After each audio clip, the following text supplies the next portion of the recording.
Seats are increasing in Ghazipur and decreasing in Baridhara, says EC Anwarul Islam. Bangladesh has received the green signal from the United States on the tariff issue. All political parties will receive the consensus list in the afternoon, says Ali Riaz. There is no security threat centering around August 5, says the Home Affairs advisor. Law and order will return to normal once the election date is announced, says Moin Khan. Raid at Riyadh's house, checks worth Dhaka 2.25 crore seized. Salman F. Rahman, Shayan and Shibli Rubaiyat declared permanently unwelcome in the capital market. Thailand accuses Cambodia of violating the ceasefire for the second time. Cambodia denies the claim. Tsunami strikes after a powerful earthquake in Russia.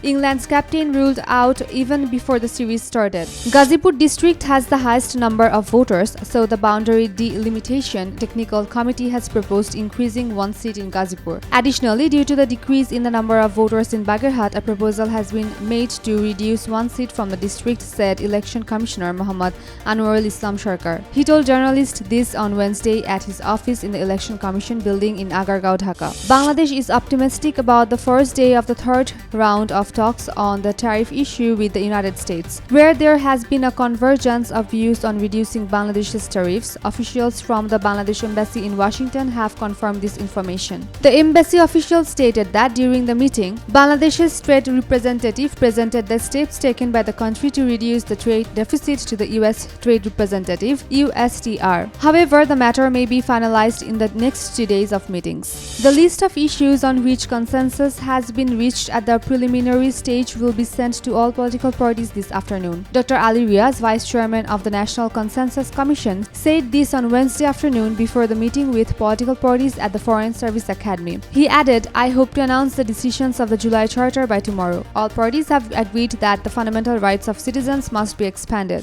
There is no security threat regarding the celebration of People's Uprising Day," said Home Affairs Advisor Lieutenant General Muhammad Jahangir Alam Chaudhary. He conveyed this information during a conversation with a journalist at the Secretariat on Wednesday. The Home Affairs advisor stated that there is no security threat in the country on August 5th. Everything is under the control of the law enforcement agencies. BNP Standing Committee member Dr. Abdul Moin Khan has remarked that law and order in the country will return to normal as soon as the date for the national election is announced. He delivered the keynote speech on Wednesday morning at a seminar titled Democratic Transition, Interim Government's Tenure and Proportional Representation Election in Bangladesh and Global Perspective, held at a hotel in the capital. Moin Khan said, "If the election date is indeed announced on August 5th, then there is no reason to worry about when the election will be held." Among the 5 arrested in the extortion case at a former MP's house in Gulshan, checks worth Dhaka 2.25 crore were seized during a raid at the house of Abdul Razak bin Sulaiman Riyad, a leader of the anti-prostitution movement in Nakhalpara. This information was disclosed at a press conference held by the Dhaka Metropolitan Police DMP on Wednesday morning regarding recent developments. DMP spokesperson Muhammad Talibur Rahman stated that, based on information obtained during the interrogation of those arrested for demanding Dhaka 50 lakh extortion, a total of Dhaka 2.25 crore in checks were recovered.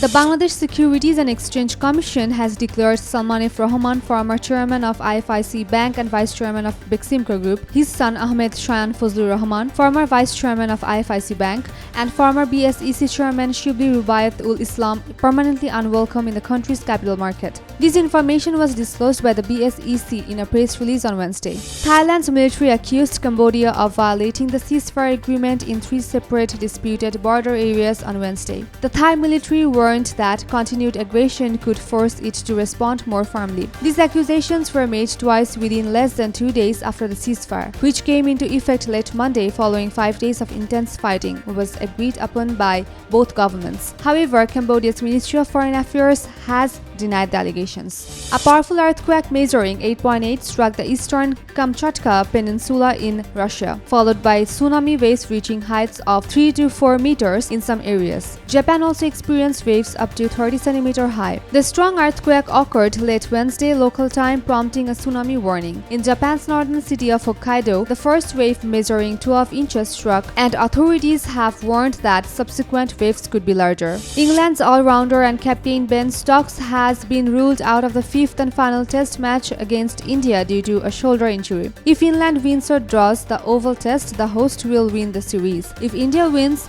the series will end in a draw. India's star pacer Jasprit Bumrah will also not play in the match starting Thursday as the BCCI's medical team has decided to rest him.